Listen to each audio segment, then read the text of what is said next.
Buenas noches a todos, bienvenidos a otra vez. Qué gusto que podamos estar juntos para hacer la conclusión de este estudio que nos ha tomado ya varias semanas.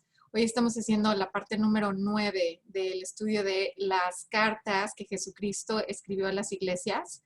Y bueno, como todos nosotros somos parte de la iglesia porque somos creyentes en Jesucristo, pues a todos nos toca esto. Así que vamos a ver qué nos tiene hoy Dios para concluir esta serie. Ok, bueno, entonces vamos a hacer el resumen y las conclusiones de este estudio y vamos a dividir esta sesión, digamos que en dos partes.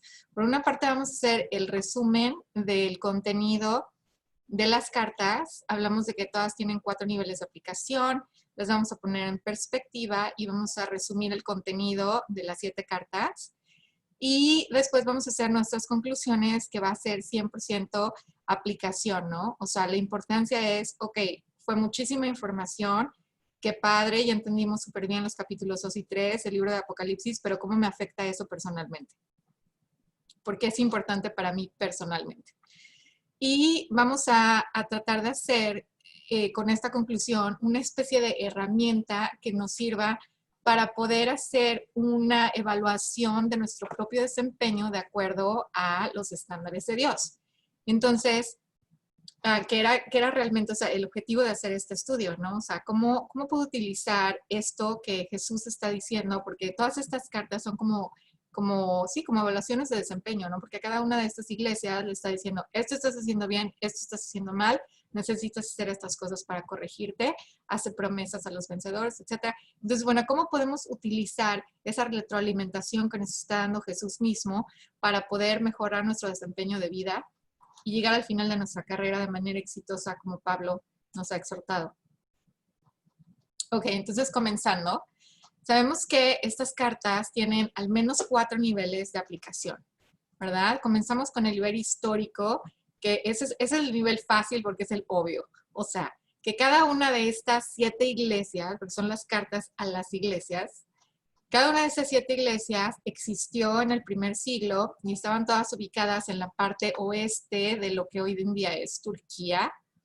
Se pueden visitar las ruinas y todo, hay tours que se hacen acerca de estas iglesias, pero el punto es que históricamente existieron, que eran iglesias locales, y lo más importante es que los problemas que ellas tenían, de las cuales Jesucristo habla, sus problemas eran tan reales como los que tenemos nosotros todos los días, que además compartimos, ¿verdad?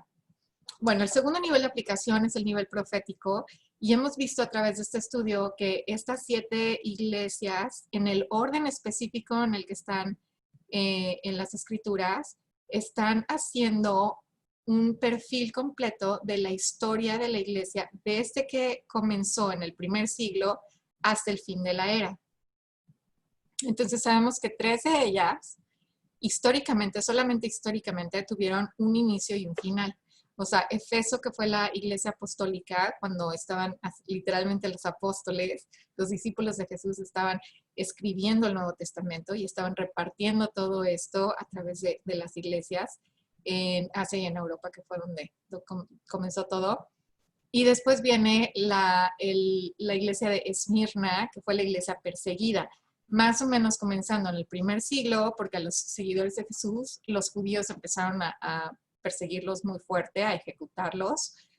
Y después también los romanos se les unieron y bueno, sabemos que fueron siglos súper sangrientos, muy difíciles para los cristianos, pero eso terminó más o menos alrededor del año 313 después de Cristo.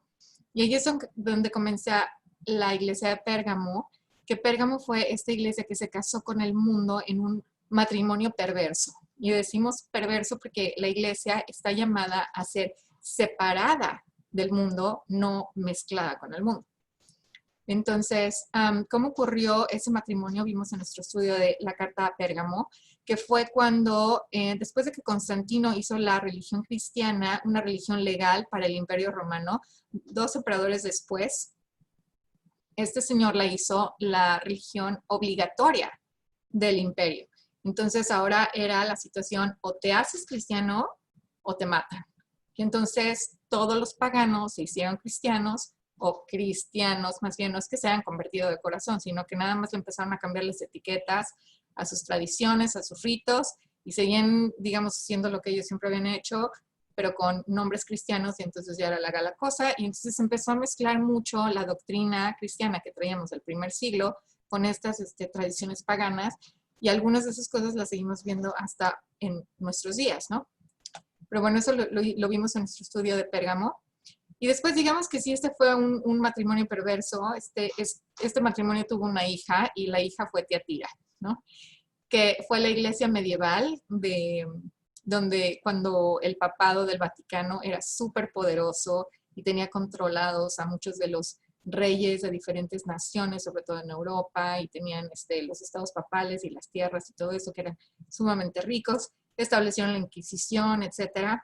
Y bueno, después de eso surge la Reforma que comenzó Martín Lutero en Alemania, y eso da pie al surgimiento de Sardis, que representa a la iglesia denominacional. O sea, cuando algunos de estos grupos empezaron a protestar contra la iglesia romana católica y se empezaron a desprender del gobierno del Vaticano y empezaron a abrir ciertas denominaciones en diferentes regiones de Europa. Después vimos que Dios, después de 1730, Dios comenzó a levantar a su gente porque la iglesia denominacional representada por Sardis empezó a caer también en algunos de los problemas que traía Tiatira, que era, o sea, justamente las cosas contra las que protestaron ellos cayeron un poquito en lo mismo, que era seguir sus tradiciones y sus políticas de manera más ferviente que realmente ponerle atención a lo que decía la palabra de Dios. Entonces la gente comienza a darse cuenta de eso y dice, ¿sabes qué? Olvídate ya de las organizaciones grandes, mejor vamos a desprendernos completamente, y se empieza a agrupar la gente para buscar la guía única del Espíritu Santo y basar sus creencias y su vida espiritual únicamente en la palabra de Dios. Y entonces esa es la iglesia de Filadelfia, que ha sido llamada como la iglesia misionera, la iglesia revivida, la iglesia fiel. Y bueno, ese es el grupo de creyentes a los que todos nosotros aspiramos a ser parte. Y bueno, la última es la Odisea, que representa a la iglesia apóstata moderna. Platicamos la sesión pasada acerca de esta iglesia y vimos que es donde es la iglesia de la democracia, donde los derechos de la gente son más importantes que los de Cristo, la iglesia del marketing, que le va a decir a la gente lo que quiere oír, porque están más preocupados por sus riquezas materiales que por sus riquezas espirituales. Y bueno, vimos que era una situación muy triste, porque Cristo está afuera de la puerta de esta iglesia. Entonces, bueno, sabemos que las primeras tres tuvieron un inicio y un final histórico, pero las últimas cuatro van a llegar realmente hasta el final de la era. Y eso es súper emocionante porque dentro de nuestros estudios vimos que Cristo prometió a Tiatira que los que son parte de ese organismo o de este grupo que no se arrepientan, los va a mandar a la tribulación. Y en cambio a Filadelfia, Jesús les prometió que los iba a guardar de la hora de la tribulación, o sea que no van a estar en la tierra, no vamos a estar en la tierra para ese momento. Bueno, tercer nivel de aplicación es el admonitorio, y esto quiere decir que las 7 cartas, el contenido le aplica a todas las iglesias, no nada más a la iglesia a la que la carta fue dirigida. Y entonces, aquí viene al caso que definamos qué es la iglesia. Vamos a ver lo que no es. No es un edificio, no es una organización particular, ni tampoco es una institución que haya sido establecida por humanos. Lo que sí es una congregación, o sea, un grupo de creyentes en Jesucristo, el Hijo de Dios. Involucra a todos los creyentes de todo el mundo y además también de toda la historia de la iglesia, desde el primer siglo en Pentecostés hasta que sea el final de la era, que va a ser con el arrebatamiento de la iglesia. Todos ese grupo, toda esa congregación de personas formamos la iglesia de Dios, de acuerdo a las escrituras, que también es llamado el cuerpo de Cristo. Y hemos visto ya las escrituras durante nuestro estudio, donde dice que Cristo es la cabeza de la iglesia y que nosotros somos el cuerpo de Cristo. Bueno, y el cuarto nivel de aplicación es el nivel personal. Todas las cartas tienen esta frase, Y dice, el que tiene oído, oiga lo que el Espíritu dice a las iglesias. Y ahí vemos que es iglesias con S, ¿verdad? Porque aplica a todas las iglesias. ¿Cuántos oídos tenemos nosotros? Casi seguro que al menos la mayoría de nosotros, dos cada quien, así que todo el contenido de estas cartas nos aplica de manera personal. Ok, vamos a poner ahora en perspectiva estas 7 cartas. Primero, dentro del programa de Dios para la humanidad y luego dentro del Apocalipsis. Esto también ya lo hemos visto en cada una de nuestras sesiones, pero a grandes rasgos es el programa de Dios desde la creación hasta la eternidad. Vimos que, bueno, sucedió todo lo que sucedió durante el Antiguo Testamento, los 400 años de silencio entre los dos testamentos. Después vino Jesús, ¿verdad? Dio su vida por nosotros en la cruz. Y después vino el Espíritu Santo que dio comienzo a la era de la iglesia. Entonces, representada esta era por las 7 iglesias que hemos mencionado, va a terminar con el arrebatamiento de la iglesia, que es también cuando Dios va a sacar a su espíritu de cómo está operando en la tierra actualmente. Y después en la tierra van a suceder muchas cosas muy horribles, que es toda la época de la tribulación, esos 7 años. Después va a regresar Jesús, va a establecer su reino, que es el milenio, va a durar 1000 años. Y después de un poquito, entonces ya va a empezar la eternidad, que va a ser donde todo va a ser absolutamente perfecto. Entonces, este es el tiempo en el que vivimos nosotros, es la era de la iglesia y en donde nos estamos concentrando. Ahora, dentro del libro de Apocalipsis, hay una división entre la época de la iglesia o la era de la iglesia y todo lo demás. ¿Okay? Ahora, este libro se autoorganiza, que no sucede con todos los libros de la Biblia. Es más, creo que este es el único. ¿Cómo que se autoorganiza? En el Apocalipsis 1:19 vemos que tenemos como la tabla de contenidos del libro, porque a Juan le dicen, escribe pues las cosas que has visto, las que son y las que han de suceder después de estas, o sea, después de las que son. Entonces, las cosas que has visto es porque en el momento que le dieron esta instrucción al apóstol Juan, él había ya tenido la visión de Cristo. Y después, las cosas que son las cartas a las 7 iglesias, los capítulos 2 y 3 del libro de Apocalipsis. Y eso está, bueno, para nosotros un poquito de pasado porque comenzó en el primer siglo, pero es realmente el presente, ¿ok? Y las cosas que han de suceder después, esas son las cosas que comienzan en el capítulo 4 y llegan hasta el final del libro, que es el 22, pero esas para nosotros ya son las cosas futuras, o sea, son las cosas que han de suceder después de estas cosas. Después de que termine la época de la iglesia, entonces ya va el resto del programa de Dios para la humanidad. Entonces, en este presente es donde estamos nosotros, donde vivimos nosotros, y por eso es tan importante hacer este estudio. Porque si Jesucristo mismo nos está diciendo qué sí hacer y qué no hacer, y todavía nos da promesas de cosas que van a tener los que sean triunfadores a través de todo esto, tenemos que escucharlo. O sea, dentro de todas las cosas que están en la palabra de Dios son súper importantes. De todas podemos aprender muchísimo. Pero estas están escritas así específicamente para nosotros. Entonces, bueno, hemos visto en nuestro estudio que las cartas todas tienen más o menos la misma estructura y tienen 7 partes. El nombre, el título de Jesucristo, las felicitaciones, las reprobaciones, una exhortación de parte de Cristo, promesas para los vencedores. Y después tiene esta frase que dice, el que tenga oído, que oiga lo que el Espíritu dice a las iglesias. Entonces vamos a tratar de resumir, condensar el contenido de estas 7 cartas, ¿ok? Entonces vamos a organizarlo en las 7 partes de las cartas, pero vamos a ver las 7 al mismo tiempo para obtener una visión como más global, como por arriba de todo. Ok. Entonces voy a poner aquí arriba, voy a dejar el perfil histórico para que no se nos olvide qué época de la historia está representando cada una de estas iglesias. ¿Okay? Entonces, vemos que, por ejemplo, bueno, aquí en esta segunda línea tenemos el nombre de la iglesia, que bueno, el significado de los nombres, porque sabemos que el significado es también muy representativo del tema de la iglesia. Y abajo viene el título de Jesucristo.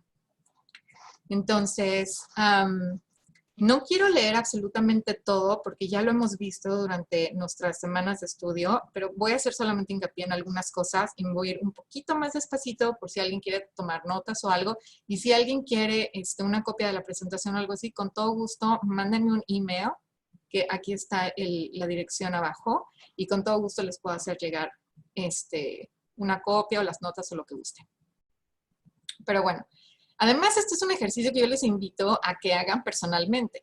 O sea, que tomen el capítulo 2 y 3 de su libro de Apocalipsis y que se pongan a ver cada una de las partes de las cartas ustedes, que hagan una condensación más o menos como esta. Es un ejercicio que les va a ser de muchísimo beneficio, estoy segura.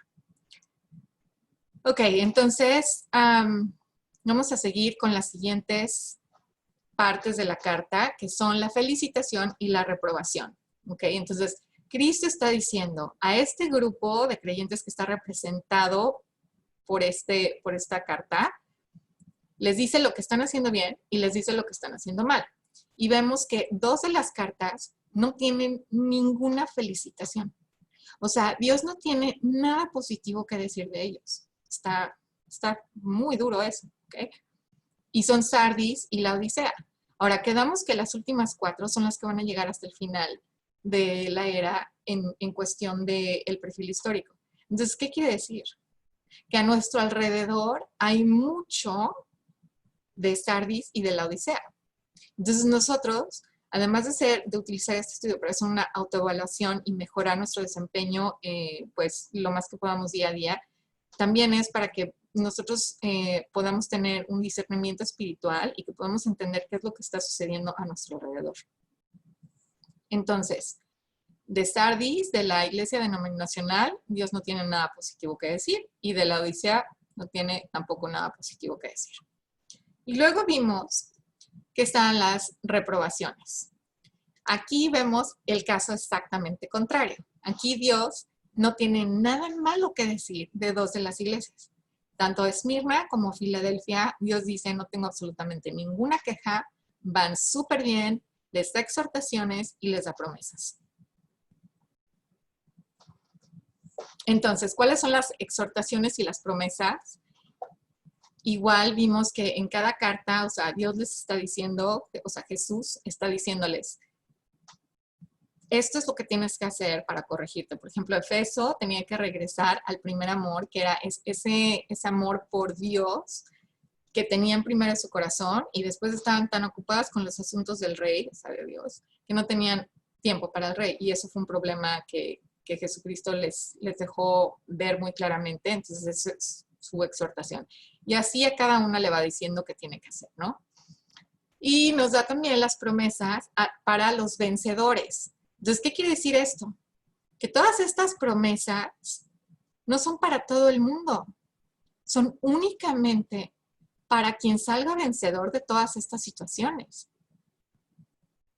No todo el mundo va a vivir igual en el cielo. Ya lo hemos visto también en nuestros estudios anteriores, en el de los últimos tiempos, sobre todo cuando vimos a detalle lo del tribunal de Cristo. Pero bueno, el punto es que todas estas promesas que se ven hermosas y fenomenales solamente son para aquellos que sean vencedores. Entonces, por eso estamos haciendo nosotros este estudio, para entender, bueno, qué se necesita para que seamos vencedores. Porque Pablo nos dice, vivan, corran la carrera de la vida como para ganarla. No para así como, bueno, pues cuando se acabe ya se acabó. Bueno, y después de cada una de estas cartas, a través de nuestro estudio, nosotros hicimos una extracción de cuál es la aplicación que podemos hacer nosotros en nuestra vida diaria de acuerdo a lo que dice específicamente cada una de las cartas. Y entonces encontramos cosas que sí necesitamos hacer y cosas que no debemos de hacer. Y en cada una de las cartas vimos que hay cosas específicas que están aquí detalladas. Entonces, bueno, yéndonos o comenzando con nuestra conclusión, vamos a ver primero ¿por qué toda esta información, porque todo este texto es muy importante para cada uno de nosotros y para nuestros hijos, para aquellos que todavía tenemos hijos que están siguiendo nuestra instrucción? ¿Ok? Y después vamos a ver cómo podemos convertir esto en una herramienta que nos permita evaluar nuestro desempeño. Ok, entonces quedamos que el libro de Apocalipsis se autoorganiza, ¿no? Porque en el 1.19, en el verso 1, capítulo 1, verso 19, nos dice las cosas que has visto, que era la visión de Cristo, ¿ok? Las cosas que son, que es el presente, ¿ok? O sea, la era de la iglesia, que es donde estamos, ese es nuestro presente. Y las cosas que han de suceder va a ser cuando la iglesia se termine, entonces van a suceder ciertas cosas. Ahora, lo interesante aquí es que van a suceder ciertas cosas en el cielo y ciertas cosas en la tierra. ¿Ya se dieron cuenta? Mira, imagínate que aquí está el cielo, ¿ok? O sea, el cielo como el cielo que vemos así donde pasan los aviones. Bueno. Arriba del cielo está el tercer cielo, que es donde vive Dios, ¿ok? Y luego tenemos la tierra, ¿ok? Acá abajo donde estamos nosotros ahorita. En el capítulo 1, cuando Juan escribe, o sea, las cosas que has visto, que es la visión de Cristo, que, o sea, había Cristo como físicamente, o sea, cómo está ahora, después de haber ascendido al cielo. Y lo escribe en el capítulo 1, ¿ok? Y luego, los capítulos 2 y 3 del libro, como ya mencionamos, están dedicados a estas 7 cartas exclusivamente, ¿ok? Y estas 7 cartas, ya vimos que es específicamente la era de la iglesia. Bueno, esas cosas, las cosas que son. ¿Dónde está la iglesia en esas 7 cartas? ¿Dónde la ubica Dios? Pues aquí en la tierra. Y después de los capítulos 2 y 3, ¿qué sigue? Sigue la tribulación. ¿Se acuerdan? Los 7 sellos que traen una serie de calamidades súper fuertes en la tierra, las 7 trompetas y las 7 copas, que también a través de nuestro estudio hemos visto todos los detalles de esto. Ahorita solo estamos recordando. Aquí el punto es que a partir del capítulo 4, o sea, después del último verso del capítulo 3, ya no se vuelve a ver a la iglesia en la tierra. Ya no se vuelve a ver a la iglesia en la tierra. Del capítulo 4 al 22, que es el último capítulo de Apocalipsis, ya la iglesia está en el cielo, no en la tierra. Entonces vamos a entender qué onda con esto. En el verso 4 del cuarto capítulo, ok, dice, y alrededor del trono había 24 tronos, y vi sentados en los tronos a 24 ancianos vestidos de ropas blancas con coronas de oro en sus cabezas. Okay. ¿Quién se imaginan que son esos 24 ancianos? Ellos están representando a la iglesia, ¿ok? ¿Se acuerdan que una de las promesas era poder estar vestido de estas vestiduras blancas? Bueno, aquí vemos que los ancianos están vestidos de ropas blancas. Y dice que traen coronas de oro en sus cabezas. ¿Se acuerdan que algunas de las promesas también eran estas coronas? Ok, entonces, bueno, hay una escena donde ellos están entregándole, están como rindiendo sus coronas a Jesús en un mar que parece como de cristal. Entonces, bueno, eso es lo que está representando esta ilustración. Pero en el Apocalipsis 5:5 dice que estos 24 ancianos, dice, cantaban un nuevo cántico diciendo, digno eres de tomar el libro y de abrir sus sellos. ¿A quién le están diciendo? A Jesús. Dice, porque tú fuiste inmolado y con tu sangre nos has redimido para Dios de todo linaje, lengua, pueblo y nación. O sea, que la iglesia es un grupo de personas que Dios ha llamado para sí de todas las naciones del mundo, ¿ok? Y entonces, esto ¿quién está cantando este nuevo cántico? Lo está cantando los 24 ancianos. Entonces, les estoy poniendo aquí estos versos para que vean cuál es el fundamento bíblico de que estos 24 ancianos son representantes de todo el grupo que es la iglesia. Ahora, aquí hay otro verso que también es importante. Dice que Jesús fue quien nos amó y nos lavó de nuestros pecados con su sangre y nos hizo reyes y sacerdotes para Dios, su Padre. A Él sea gloria e imperio por los siglos de los siglos. Amén. Entonces, este verso también nos ayuda a identificar a estos ancianos, ¿ok? Y aquí también, una vez más, dice que son reyes. Entonces, esa es la conexión también con las coronas. ¿De dónde salieron las coronas que traen puestos? Salieron del tribunal del asiento de Cristo. ¿Ok? ¿Se acuerdan cuando vimos nuestro estudio de los últimos tiempos, que nos fuimos muy a detalle en este evento? Ahí es donde obtuvieron sus coronas los miembros de la iglesia, bueno, los que la merecieron, ¿no? Entonces, bueno, aquí lo importante es darnos cuenta que el final de la iglesia, ¿ok? Para todas las personas que nacieron en el primer siglo, empezaron a seguir a Jesucristo y empezaron a morir, ¿no? O sea, unos nacieron y otros murieron. Al final de la era va a ser el arrebatamiento de la iglesia, que es cuando Jesús, así literalmente, y también en nuestro estudio hemos visto los versos específicos que hablan de esto, cuando literalmente Jesús va a venir y va a recoger a su gente, primero a los que ya pasaron por esa muerte física que conocemos y después los que todavía queden vivos o quedemos vivos en la tierra y nos vamos a reunir con Él en el aire y Él nos va a llevar al cielo. ¿Okay? Ese es el arrebatamiento o el rapto de la iglesia. Entonces eso va a dar realmente el fin a la era de la iglesia. Entonces ahí se van a acabar las cosas que son ahorita y van a comenzar las cosas que han de suceder después. Entonces la iglesia ya no va a estar en la tierra cuando suceda todo esto de la tribulación, ¿ok?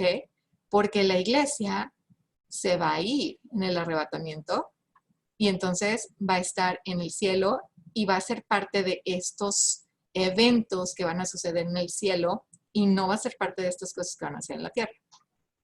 Entonces, ¿qué nos afecta más a nosotros? Todo lo que va a suceder durante la tribulación, los terremotos y los cambios cósmicos y el hambre y la guerra y la muerte y todo eso, o el juicio del tribunal de Cristo. A nosotros lo que realmente nos debe de incumbir, o sea, donde realmente tenemos que enfocarnos es en prepararnos para el juicio del tribunal de Cristo, porque ahí es donde vamos a estar nosotros. Ya, o sea, olvídate que sí es importante conocer las profecías, el libro y todo, pero en nuestra aplicación personal de todos los días, aquí es donde nos tenemos que aplicar, ¿ok? Y para eso estamos haciendo este estudio. Entonces, bueno, si ponemos nosotros, ahora vamos a condensar la información todavía un poquito más.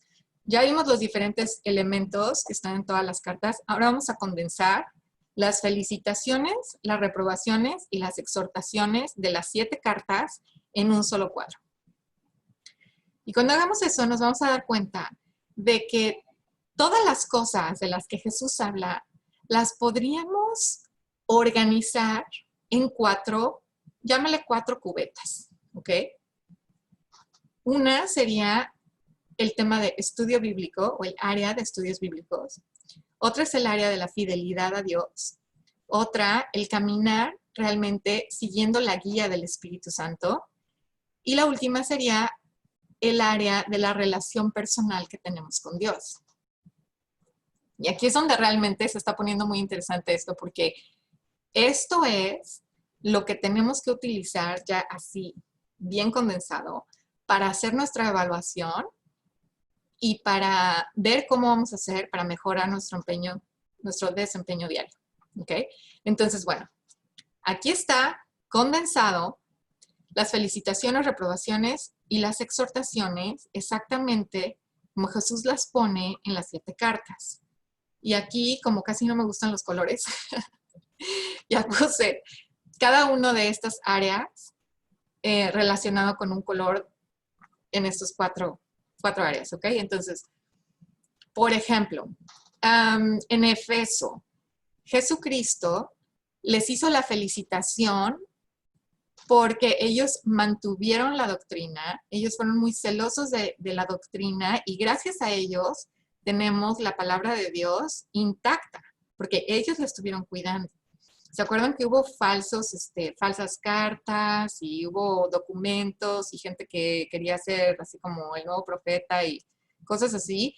Y los participantes de la iglesia de Efeso se encargaron de cerrarle la puerta a todos ellos. ¿Te acuerdas que la carta decía, prueban a aquellos que se dicen ser profetas y no lo son y todo eso? Bueno, entonces ellos mantuvieron la doctrina correcta. Se mantuvieron muy leales a la verdad. ¿En qué área caería esta felicitación?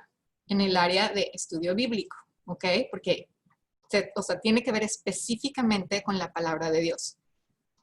Ahora, ¿cómo conocemos, cómo sabemos cuando nos está llegando información que no es correcta, que es una falsa doctrina? La única manera de darnos cuenta es si conocemos la doctrina correcta. Si conocemos la información correcta, entonces podemos detectar algo que no está bien. ¿Ok?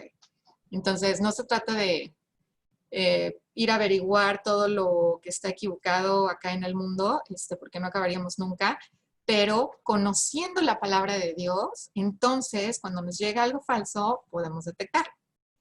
Ok, bueno.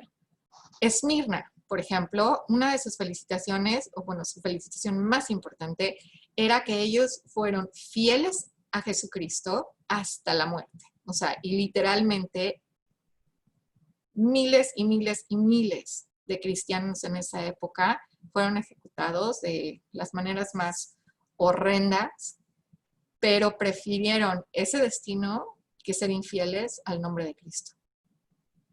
Entonces, mantenerse en esa fidelidad ante la cara de la oposición, de la persecución tan intensa que estaban sufriendo y todas las pruebas de vida que tuvieron, Jesús les hace una felicitación y esto tiene que ver 100% con fidelidad, ¿no? Ok. Vamos a ver, por ejemplo, la Odisea, ¿ok? En cuanto a una relación personal con Dios, la Odisea hablaba muchísimo, ¿verdad?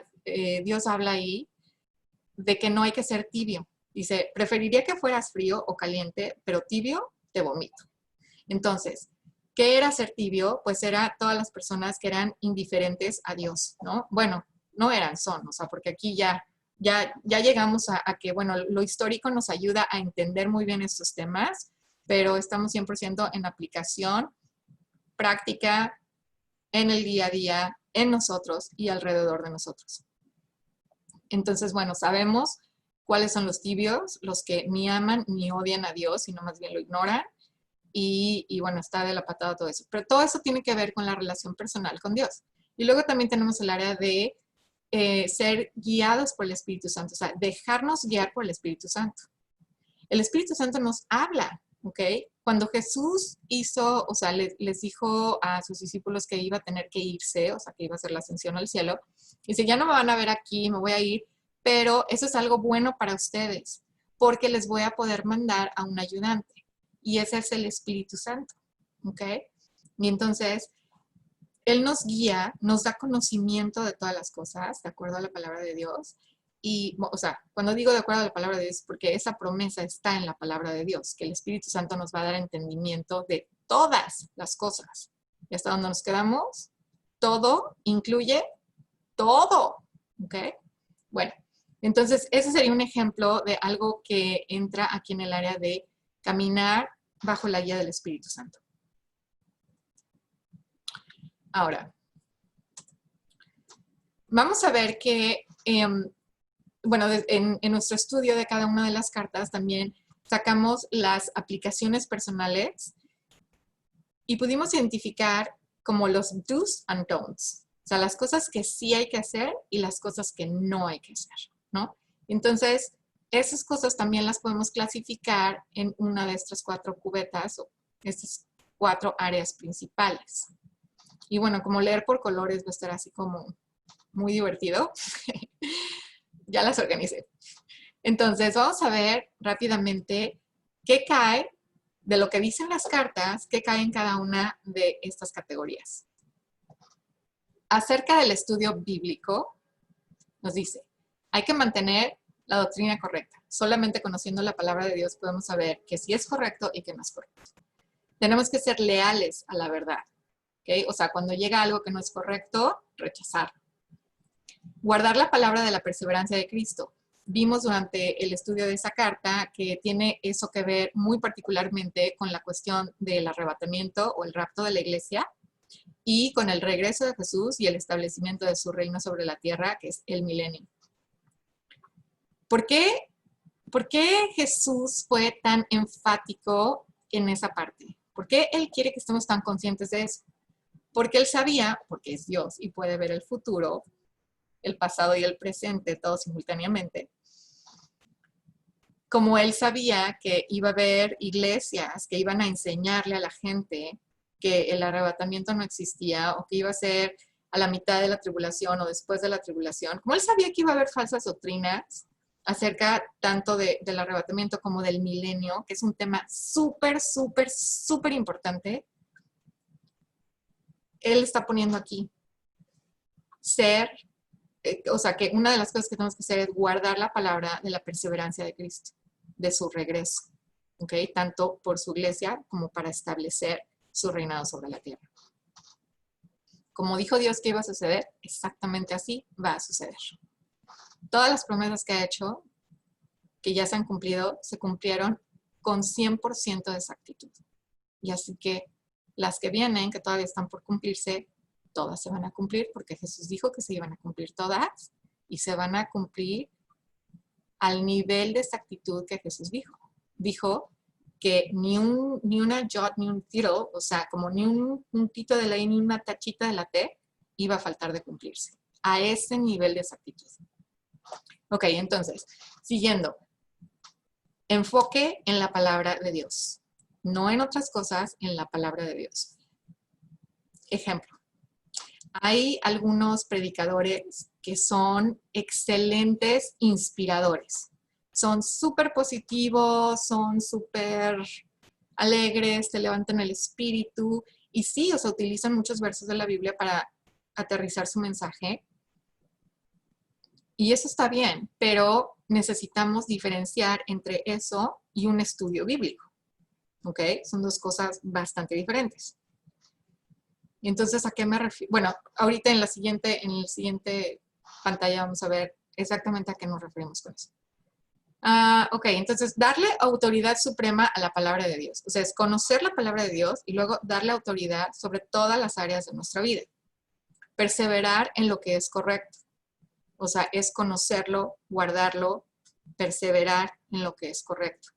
Ser vigilantes de lo que es correcto. O sea, si hay algo que no está bien, rechazarlo, no aceptarlo así porque, ay, bueno, me voy a hacer la que no vi. O sea, no. O sea, en el reino de Dios no hay corrupción. A Dios nadie le puede mentir. Él conoce nuestros corazones, nuestros pensamientos, nuestras intenciones de cada momento. Bueno, respeto a la exactitud de la palabra de Dios, ya lo mencionamos. Madurar espiritualmente, ¿ok? Porque todos, cuando comenzamos, pues todos comenzamos como bebés, ¿no? Y se acuerdan que vimos en nuestro estudio pasado que en el libro de Hebreos, Pablo nos da una advertencia en contra de no madurar espiritualmente. Entonces ahí dice, todas las cosas que hizo Jesús cuando estuvo en la tierra, dice, aprender esas cosas y tenerlas ya súper bien aprendidas, súper bien al grado que tú puedas enseñarlas a otras personas, eso es el nivel bebés. Ustedes tienen que estar ya listos para tener no leche de bebés, sino alimento sólido, alimento fuerte. Eso es madurar en el espíritu. Entonces, y él se refiere a que esas cosas no son las cosas que Jesús hizo cuando estaba aquí, sino las cosas que está haciendo ahorita en el cielo y las cosas que va a hacer. Bueno, entonces, este tema de madurar espiritualmente también podría ser todo un estudio en sí mismo, pero aquí lo mencionamos porque es importante. Y finalmente, no desviarse de las escrituras. O sea, lo que es. Y las escrituras, o sea, la palabra de Dios tiene muchísimas advertencias en diferentes lugares de la Biblia. Es más, o sea, son de los versos finales de la Biblia completa, del Apocalipsis, donde Dios nos da una advertencia de que nadie tiene autorización de cambiar la palabra de Dios. Ni aumentarle, ni quitarle. Y hay penalidades que están establecidas o sea, que dejó Dios por escrito para que nadie diga que, ay, bueno, es que yo ni sabía. Ok, entonces eso tenemos en esta área de estudio bíblico. Ahora vamos a ver en el área de fidelidad a Dios. Hay que ser fiel a Dios en la cara de oposición, de persecución, de pruebas. O sea, híjole, es que me está yendo ahorita súper mal y tengo un tiempo, estoy pasando por un tiempo muy difícil por X, Y o Z. Eso no es pretexto para no serle fiel a Dios. Así, ya, punto. Así de claro, así de simple. Hay que tener lealtad, reteniendo el nombre de Cristo ante quien sea, ¿verdad? No negar su fe, evitar el adulterio espiritual, que es idolatría. O sea, cuando nosotros participamos de cualquier actividad pagana, estamos participando de idolatría. Entonces, tenemos por eso que es muy importante conocer la palabra de Dios para saber qué está bien y qué está mal y mantenernos fieles a Dios, no siendo partícipes de cosas que sabemos que pues, son idolatría, que son adulterio espiritual. Mantenerse fiel hasta la muerte, como el ejemplo de Esmirna que tenemos. Amar a Dios más de lo que amas al mundo o incluso a nosotros mismos. ¿Ok? Dios está primero, incluso más importante que nosotros mismos, que nuestra propia vida. Finalmente, nuestra vida está en su mano.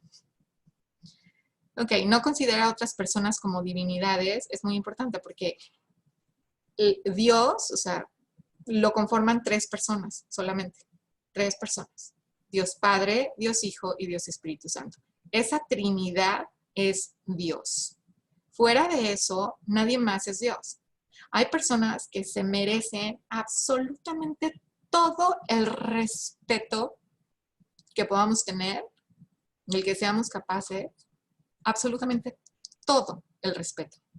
Sin embargo, no son Dios, son personas. Entonces tenemos que tener eso nosotros muy claro, porque si no, vamos a caer en una situación de idolatría, o sea, poner en el lugar de Dios a alguien que no es Dios. O sea, y no es una falta de respeto, para nada. Podemos tener todo el respeto del mundo por estas personas, pero eso no las hace Dios. Nosotros no tenemos la autoridad para hacerlos Dios.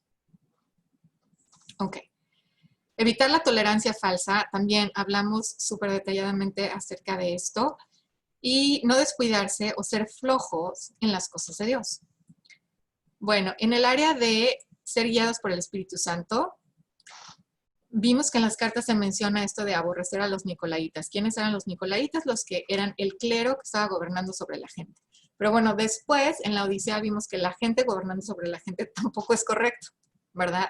Lo único correcto aquí es que Cristo gobierne sobre toda su iglesia, de las cuales nosotros somos parte, ¿verdad? Porque Él es la cabeza de la iglesia, nadie más.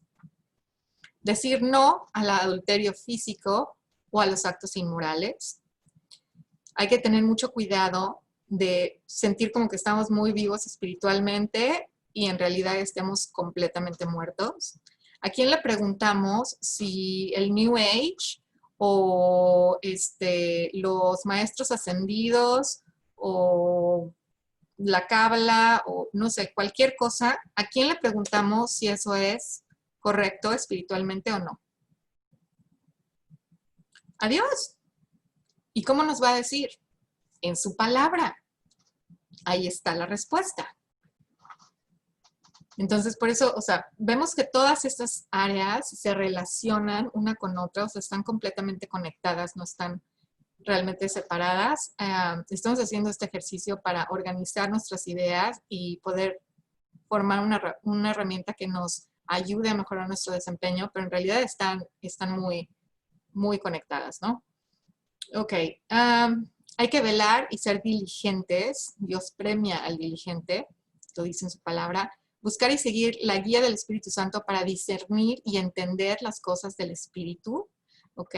Que bueno, nos vamos dando cuenta, mientras más estudiamos la palabra de Dios, nos vamos dando cuenta que la realidad espiritual es mucho más grande, poderosa y real que la vida que nosotros vemos en el mundo tangible, objetivo, que podemos manipular.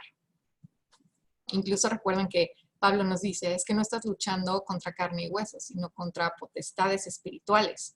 Entonces, bueno, poco a poco, si buscamos la guía del Espíritu Santo, vamos a ir entendiendo más y más de esas realidades espirituales y cómo manejarlas. Porque es algo que, bueno, aquí entre las amigas hemos comentado muchas veces. Si nosotros supiéramos realmente quiénes somos en el reino espiritual, no, bueno.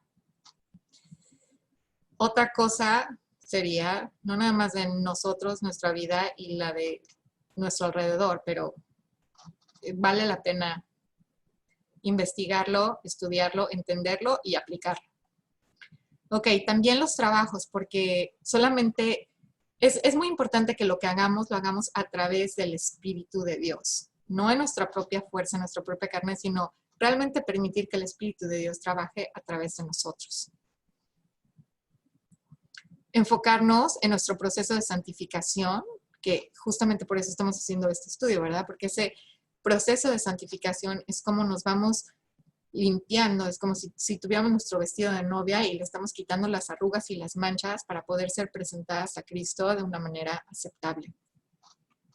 La obediencia, que también el Espíritu de Dios es esa vocecita de la conciencia que constantemente nos está diciendo por aquí sí y por aquí no. Entonces hay que aprender a escucharlo y sobre todo obedecerlo, porque si lo escuchamos pero no lo obedecemos, lo vamos apagando. ¿Okay? O sea, Pablo nos dice, no apaguen al Espíritu de Dios en ustedes. Ok, y evitar el pecado intencional, que lo vimos la sesión pasada con la Odisea.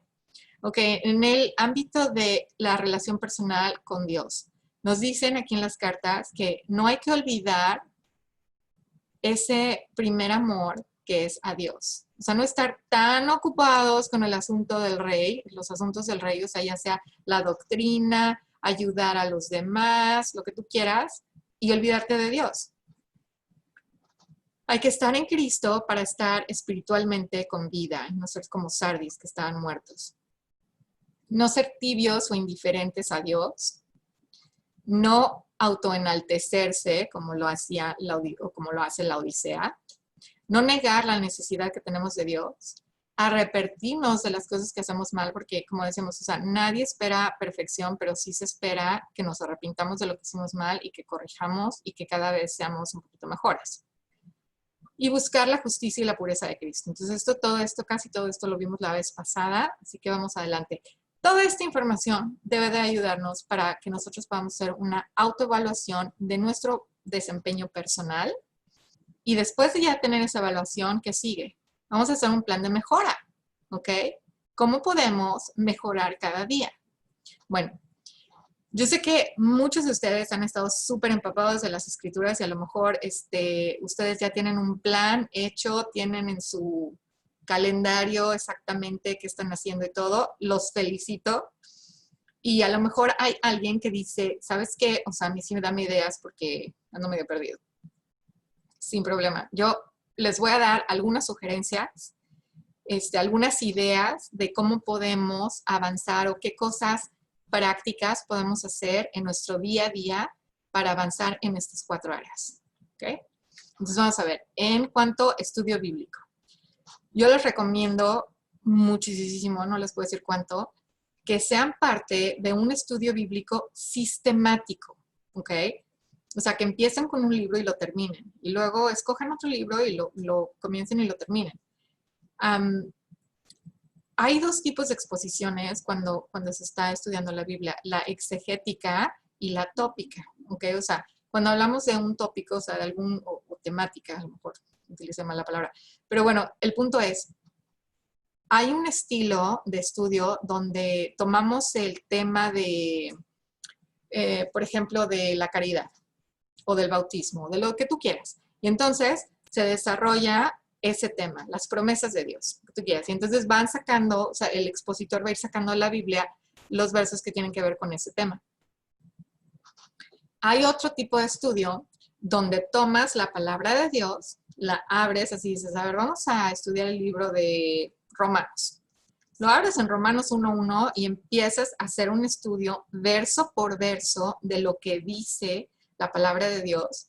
Y el estudio es para entender lo que Dios está tratando de decir con ese texto, pero a través de todo el libro. ¿ok? Porque el contexto es muy, muy importante.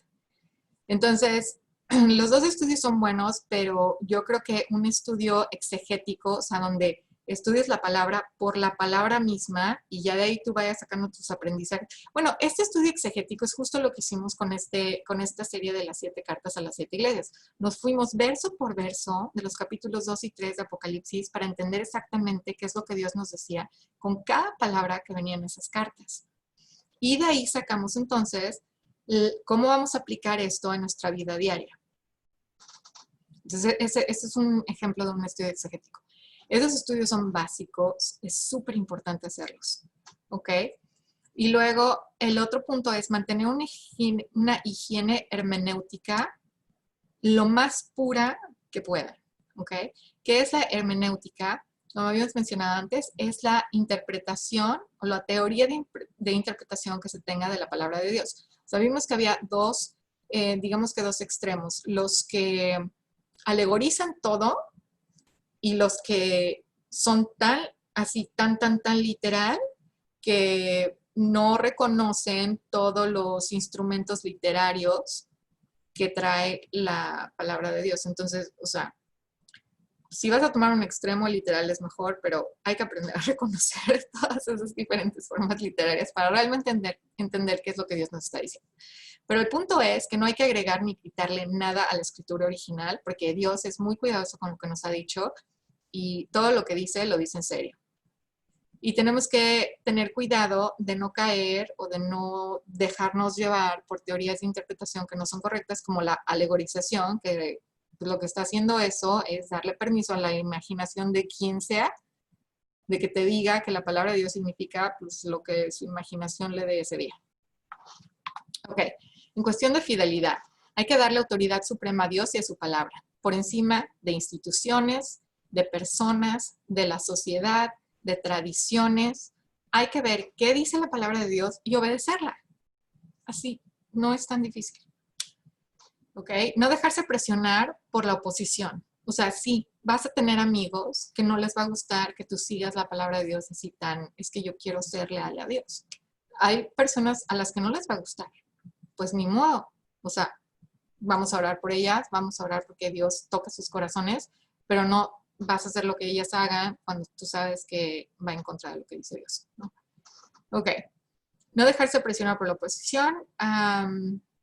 También, o sea, críticas sociales, vamos a ser víctimas de eso. Jesús lo dijo, si me odiaron a mí, a ustedes también los van a odiar.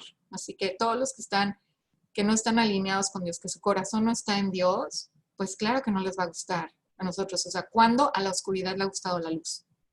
Nunca. Ok. ¿Tenemos que preocuparnos por ser políticamente correctos? No. Tenemos que ser amables con todo el mundo y no podemos ir buscando problemas con el mundo porque no nos ha llamado Dios a corregir al mundo. Nos ha llamado a separarnos de todo lo que no es correcto en el mundo. Entonces, ser políticamente correcto o ser fiel a Dios. Ser fiel a Dios. Mantener integridad en lo que profesamos y cómo vivimos. O sea, si decimos, también hay que hacer, ¿no? Eso se llama integridad. Ahora, nadie espera, ni Dios espera perfección absolutamente de nadie, porque sabemos que el único ser humano perfecto que ha caminado esta tierra es Jesucristo. Y nadie va a estar a su nivel, así que no es para ser perfecto, pero sí es para que cada vez corrijamos, o sea, nos arrepintamos cuando sabemos que estamos haciendo algo mal, corregir y, bueno, seguir un poco mejor cada vez, ¿no? Y eso es importante para nosotros y también para el mundo que está alrededor de nosotros, porque hay mucha gente que te está observando, empezando por tus hijos. Nuestros hijos están observando todo. Entonces, ¿cómo podemos guiarlos para que ellos amen la palabra de Dios y obedezcan a Dios si nosotros no lo hacemos? Está tremendo. Ok. Caminar con la guía del Espíritu Santo, hay que dejar que Dios sea Dios. ¿Ok? O sea, si yo estoy diciendo que Dios es Dios en mi vida, yo me tengo que quitar del trono. No me puedo sentar en el trono de mi vida y yo hacer todas mis decisiones y correrla como yo quiera y decir que Dios es mi Dios. O sea, es una o la otra cosa, ¿no? Entonces hay que dejar a Dios ser Dios en nuestra vida. Hay que vivir desde la posición de que estamos dentro de la mano de Dios, ¿ok? Eso es lo que su palabra nos ha dicho, que estamos en su mano. Entonces, tratemos de sernos conscientes de eso y damos la guía de su espíritu para entonces caminar mejor cada vez. Rendirle el control de nuestra vida a Dios. O sea, hay que dejar de actuar en nuestro propio esfuerzo todo el tiempo y permitirle que Él haga, ¿ok? Porque a veces lo único que estamos haciendo nosotros es estorbar. Si Dios nos ha dicho en su palabra que Él pelea nuestras batallas y que la victoria le corresponde a Él, hay que aprender a poner las cosas en sus manos. Claro, o sea, no quiere decir que no vamos a hacer un esfuerzo, pero parte del esfuerzo es no ser un estorbo para Dios. Ok, como dicen, en mi casa mucho ayuda al que no estorba.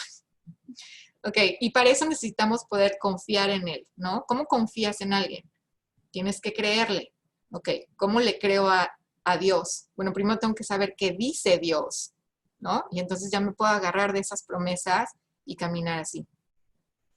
Buscar y pedir la guía del Espíritu de Dios, tanto para el conocimiento que necesitamos, la sabiduría para tomar decisiones y también porque Jesús nos dijo bien claro, que Él es quien abre y cierra puertas que ningún hombre puede cambiar. Entonces, pidámosle a Él que nos abre y que nos cierre puertas para que podamos caminar realmente en su voluntad perfecta. Y en cuanto a la relación personal con Él, ¿ok? ¿Cómo podemos nutrir esa relación? Bueno, además de conocer su palabra, que es básico, porque no nada más es de conocer el texto que viene en estos libros, no, es que a través de su palabra lo conocemos a Él como persona, ¿ok? ¿Qué es lo que ama? ¿Qué es lo que odia? ¿Qué le hace feliz? ¿Qué le hace gracia? Porque además tiene un súper buen sentido del humor. ¿Qué le gusta? ¿Qué le disgusta? ¿Qué espera de nosotros? ¿Qué quiere darte? ¿Ok? O sea, todo eso lo podemos conocer a través de su palabra. Y entonces, si lo conocemos mejor, entonces vamos a poder tener una relación personal con Él. Tiempo de oración es muy importante en nuestra relación personal con Dios. Y ese es un tiempo para uno reconocerlo como Dios. O sea, para empezar, como el creador de todo el universo, de toda la vida, que es perfecta. O sea, el animalito que veas es perfecto en su anatomía única. El cuerpo humano perfecto en su anatomía. O sea, la creación de Dios verdaderamente es súper, súper asombrosa. Entonces, darle reconocimiento a Dios como Dios. Agradecer por todas las cosas buenas que tenemos en nuestra vida, porque su palabra dice que toda cosa buena proviene del Padre.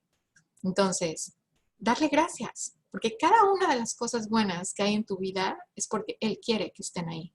Una decisión deliberada de su parte, que tú tuvieras eso en tu vida. Así que hay que agradecerle. Hay que orar por sus planes. ¿Ok? ¿Se acuerdan cuando estuvimos viendo el modelo de oración que Jesucristo dejó en su palabra? Dice, Señor, hágase tu voluntad en los cielos como en la tierra. Venga a nosotros tu reino. Todas estas cosas son los planes de Dios. Ahora también vamos a saber más de los planes de Dios a través de un estudio bíblico. Cuando el profeta Daniel se dio cuenta que los 70 años de cautiverio de Israel bajo el yugo de Babilonia estaban por expirar, no se sentó y se peleó con el rey de Babilonia y dijo, jaja, ya nos va a rescatar Dios. No, se puso de rodillas, ayunó y se puso a orar más fuerte que nunca por los planes de Dios. Y aunque él sabía que se iban a llevar a cabo como Dios lo dijo, porque él siempre cumple sus promesas, pero aún así se puso a orar por eso. Nosotros tenemos que hacer lo mismo. Hay que orar por el regreso de Jesús, lo mejor que nos puede pasar a nosotros y a nuestros hijos. Ok, y es también el tiempo de hacer peticiones. También lo vimos en nuestro estudio, que Jesús nos dice, no tienen porque no piden. Entonces, este es el momento de pedir en su nombre y de acuerdo con su voluntad. Tiempo de alabación también es muy importante para acercarnos corazón a corazón con Dios. Hay muchísima música excelente para tener un tiempo de alabación a Dios. La pueden buscar en muchos medios. Ok, tiempo de gozar de su palabra. Es diferente a estudiar su palabra, ¿sí? O sea, hay un momento en que es para sentarte y realmente solamente, o sea, gozarte de la palabra de Dios. El ayuno, también esto podríamos hacer un estudio completo acerca del ayuno, pero aquí solo lo vamos a mencionar. El ayuno es muy importante y nos permite acercarnos a Dios porque es una herramienta que podemos utilizar para que nuestro cuerpo de carne y hueso pierda fuerza, para que el Espíritu de Dios pueda ganar fuerza y entonces lo vamos a poder escuchar mejor y así conectarnos mejor con Dios. Ok, entonces bueno, para terminar, ahora sí les prometo que ahora sí ya terminamos.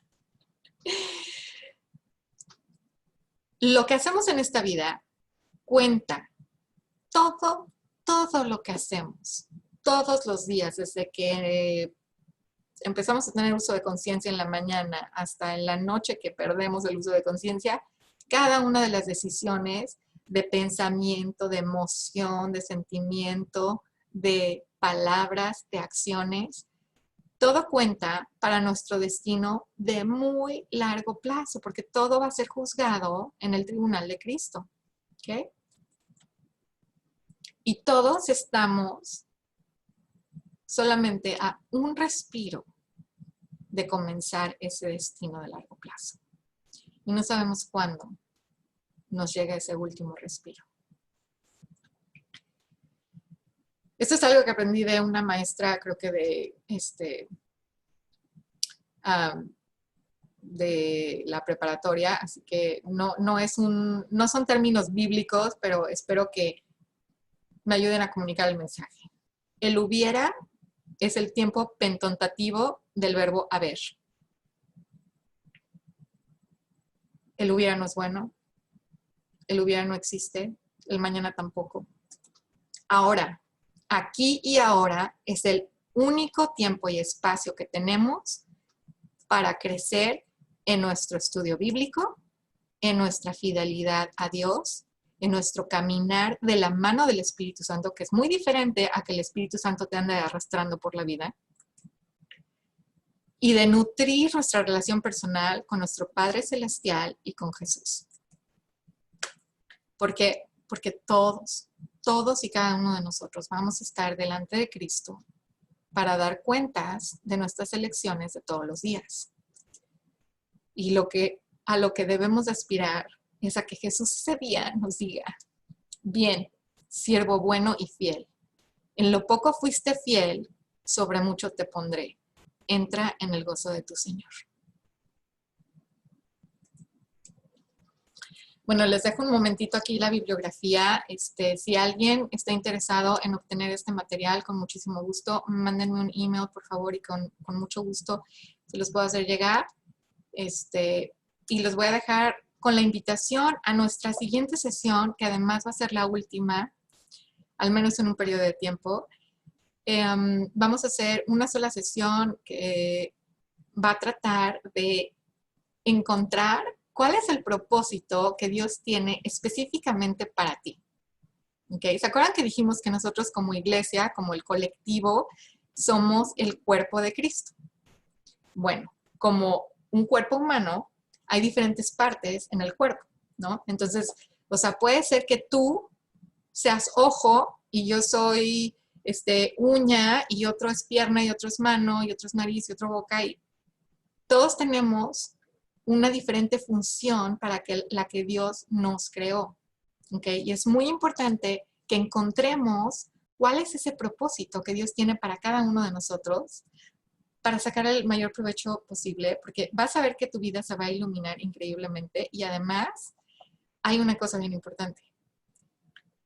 Todas las partes del cuerpo trabajan en conjunto y para las otras partes del cuerpo. Entonces, lo que tú tienes, yo lo necesito. A lo mejor lo que yo tengo lo necesitas tú.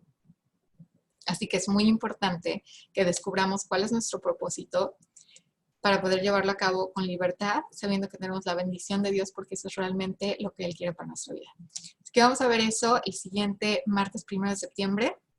Nos vamos a despedir aquí. Los dejo con un abrazo, muchas bendiciones.